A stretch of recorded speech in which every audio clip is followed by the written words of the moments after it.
Simula sa April 9, halos 200 bansa at teritoryo ang papatawan ng reciprocal tariff ng Amerika. Kabilang dyan ang Pilipinas. Ang epekto niya sa ating ekonomiya, alamin sa unang balita ni Mark Zalazar. My fellow Americans, this is Liberation Day and the day that we began to make America wealthy again. Kasunod ng mga taripang una ng pinataw ng Amerika sa Canada, Mexico at China, inanunsyo ni US President Donald Trump epektibo April 9, ipatutupad ng Amerika ang reciprocal tariffs nito sa 185 bansa at teritoryo. Di bababa sa 10% ang ipapataw.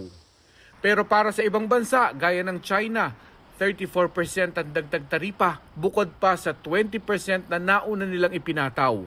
Kaya ang kabuang taripa sa Chinese products, 54%. They complain if you want your tariff rate to be zero, then you build your product right here in America. Kasama sa papatawan ng reciprocal tariffs ang Pilipinas, 17% batay sa chart na inilabas ng White House.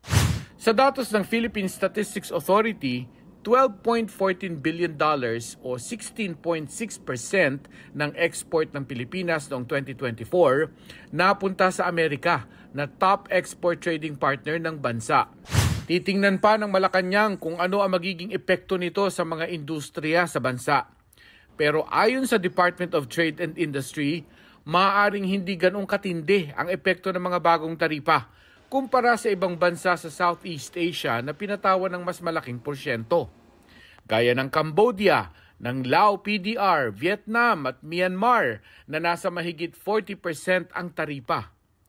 Tayo nga ang pangalawang pinakamababa ang reciprocal tariff sa ASEAN member states, sunod sa Singapore na pinatawan ng 10%.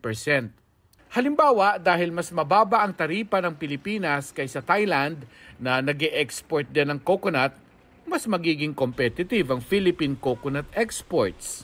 Maaari pa rin din po tayo makakuha ng mga investors mula doon sa mga bansa na may pinapatawan ng malalaking tariff.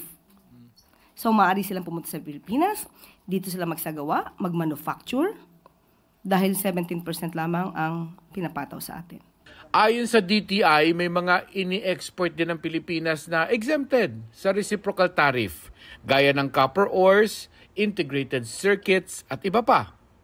Bagamat kasama sa dagdag taripa ang agri-based products, partikular ang pagkain. Pero ayon sa isang ekonomista, dahil magmamahal ang bilihin sa Amerika, baka magbigay daan yan sa mas mataas na interest rates na posibleng mauwi sa pagsadsad ng piso kontra dolyar.